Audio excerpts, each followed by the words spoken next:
Hello बच्चों, स्वागत है आपके इस फिर से नए चैनल कैरियर अचीवमेंट टारगेट में। ठीक है, आज का टॉपिक जो आपका है वह है पोल साइंस का एक अध्याय है, भारत का नियंत्रक महालेखा परीक्षक, जो कि रेलवे एसएससी या अन्य परीक्षाओं की दृष्टि से अत्यंत ही महत्वपूर्ण माना जाता है, बहुत ही महत्वपूर्ण माना जाता है। इससे संबंधित बहुत सारे क्वेश्चन आपको आता है परीक्षा में। ठीक है, तो इसे ध्यान से समझेंगे। ठीक है, भारत के नियंत्रक महालेखा परीक्षक को शॉर्ट में हम लोग बोलते हैं कैग। कैग का विस्तृत रूप होता है controller and audit general of India. Controller and audit general of India, Bharat के नियंत्रक महालेखा परीक्षक। अब संविधान के अनुच्छेद 148, संविधान के अनुच्छेद 148 के अंतर्गत यह बताया गया है कि कैग की नियुक्ति जो आपका है वह राष्ट्रपति के द्वारा किया जाएगा। तो आए दिन एग्जाम में क्वेश्चन आपका पूछता है कि कैग की नियुक्ति किसके द्वारा किया जाता है। तो कैग की नियुक्ति जो आपका है वह राष्ट्रपति के द्वारा किया जाता है। ठीक है, देखिए जितना भी आपका मुख्य बिंदु सबको आराम से समझिए, सारा का सारा महत्वपूर्ण है। दूसरा आपका है, यह राष्ट्रपति के समक्ष अपना शपथ लेता है। अगर कहीं एग्जाम में क्वेश्चन पूछ देता है कि कैग जो भारत का नियंत्रक महालेखा परीक्षक जो आपका है, इसको शपथ जो आपका है वह किसके समक्ष लेता है, किसके सामने लेता है या कौन दिलाता है, तो राष्ट्रपति। कौन दिलाता है, तो राष्ट्रपति। आगे आपका है क्वेश्चन आपका पूछ देगा कि भारत के नियंत्रक महालेखा परीक्षक का वेतन जो आपका है कितना है और कहां से दिया जाता है। तो नियंत्रक महालेखा परीक्षा का वेतन जो आपका है वह 2.5 लाख रुपया मासिक है, जो कि भारत के संचित निधि से दिया जाता है, जो कि भारत के संचित निधि से दिया जाता है। ये भी क्वेश्चन पूछता है कि कहां से दिया जाता है, तो भारत के संचित निधि से दिया जाता है। आगे आपका फिर आपका क्वेश्चन है कि इसे हटाने का अधिकार जो आपका है, ठीक है, इसे हटाने का अधिकार किसके पास है और कैसे ये हटता है। तो सबसे पहले आपका टॉपिक में लिखा गया है कि हटाने का नियम। तो इसे हटाने का अधिकार जो आपका है महाभियोग प्रक्रिया द्वारा किया जाता है। महाभियोग प्रक्रिया में आपका है कि संसद के दोनों सदन, लोकसभा और राज्यसभा, लोकसभा और राज्यसभा के जो कुल सदस्य हैं उन सदस्यों के 2/3 बहुमत से अगर, ठीक है, बहुमत को पारित कर दिया जाता है तो समझिए कि उस पर यानी भारत के कैग पर महाभियोग की प्रक्रिया लग जाएगी। जब महाभियोग की प्रक्रिया लग जाएगी तो वह अपने पद से आपका क्या हो जाएगा, इस्तीफा दे देगा। वह अपने पद से इस्तीफा दे देगा। अब बात आती है कि कैग अपना त्यागपत्र किसको देता है। तो यहाँ साफ शब्दों में, साफ वाक्य में लिख दिया गया है कि कैग अपना त्यागपत्र राष्ट्रपति को देता है। भारत के नियंत्रक महालेखा परीक्षक जो आपका है अपना त्यागपत्र जो आपका है वह किसे देता है, तो अपना त्यागपत्र जो आपका है वह किसे देता है, तो यह राष्ट्रपति को देता है। क्लियर। अब संबंधित हम लोग जानेंगे कि इसका प्रमुख कार्य क्या है। राष्ट्रपति का प्रमुख कार्य, नियंत्रक महालेखा परीक्षक का जो है प्रमुख कार्य क्या है। तो यहाँ पर प्रमुख कार्य लिखा गया है कि केंद्र में किसी विभाग के प्रश्न की समीक्षा करके, फिर से सुनेंगे, केंद्र में किसी विभाग के प्रश्न की समीक्षा करके, समीक्षा का मतलब होता है जांच करके, अपना प्रतिवेदन राष्ट्रपति को देता है। इसका प्रमुख कार्य यही है।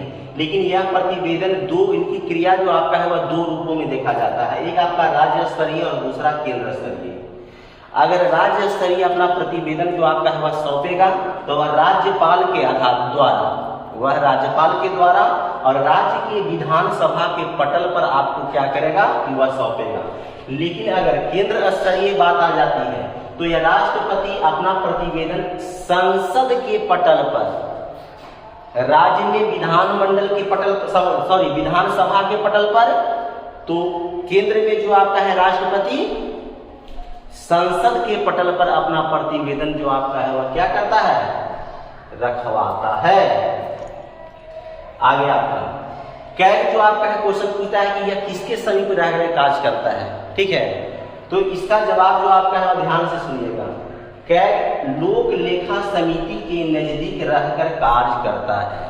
ठीक है, लोक लेखा समिति जो आपका है वह क्या है, एक प्रकार का संसद में एक समिति है, ठीक है, जो राज्यसभा और लोकसभा दोनों में आपका है कि इस समिति के सदस्य मौजूद होते हैं।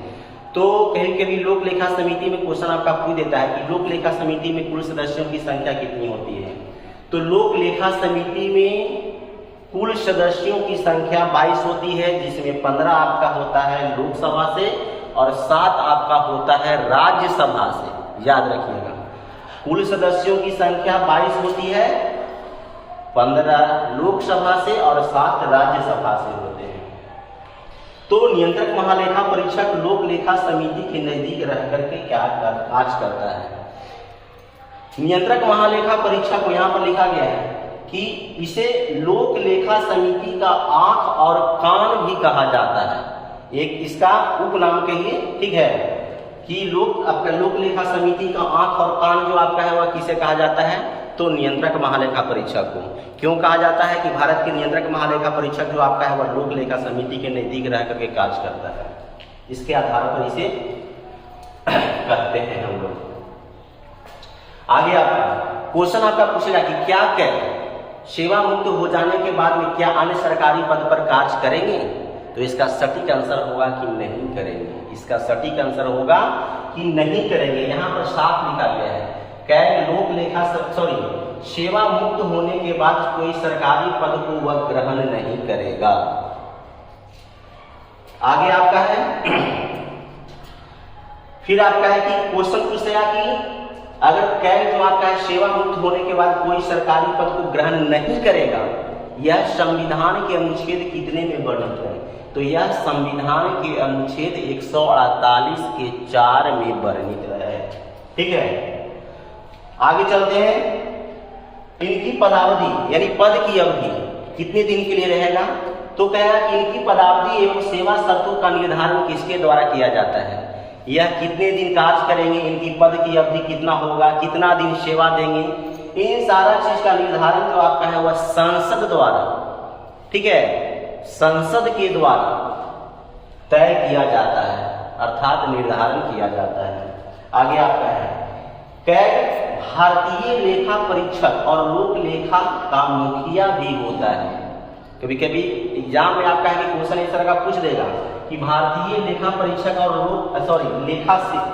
लेख सेवा की मुखिया जो आपका है वह कौन होता है। तो यह आपका कैग होता है। भारतीय लेखा परीक्षक और लेखा सेवा का मुखिया कौन होता है, तो नियंत्रक महालेखा परीक्षक।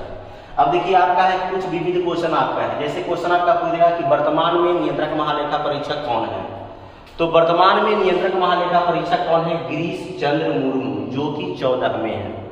गिरीश चंद्र मुर्मू जो कि 14वें नियंत्रक महालेखा परीक्षक के रूप में है अभी वर्तमान में। अगला पॉइंट है, भारत का प्रथम कैग कौन था, यानी भारत के प्रथम नियंत्रक महालेखा परीक्षक कौन था। तो भारत का प्रथम नियंत्रक महालेखा परीक्षक जो आपका थे वह नरहरि राव। नोट कर सकते हैं आप लोग, नरहरि राव। एक क्वेश्चन और आपका महत्वपूर्ण है, क्वेश्चन आपका पूछेगा कि भारत की प्रथम महिला जो आपका कैग कौन थी। तो इसका आंसर है सिंधु श्री खुल्लर। सिंधु श्री खुल्लर, ठीक है। तो दोस्तों बच्चों, ठीक है, जो भी अगर आपको इस वीडियो आप तक जा रही हो, अगर ये अच्छा लगे तो शेयर करना ना भूलें, सब्सक्राइब करना ना भूलें, कमेंट करना ना भूलें। आपका प्यार दुलार आशीर्वाद की उम्मीद हमें अंतिम सांसों तक रहेगी, ठीक है। अब आप लोग से एक क्वेश्चन आपका इससे संबंधित 1-2 क्वेश्चन आप लोग से पूछ दे रहे हैं, जिसका जवाब आप लोग कमेंट बॉक्स में दीजिएगा, ठीक है। तो पहला आपका क्वेश्चन है कि भारत के महानियंत्रक लेखा परीक्षक की नियुक्ति किसके द्वारा किया जाता है। इसका जवाब कमेंट बॉक्स में दीजिएगा।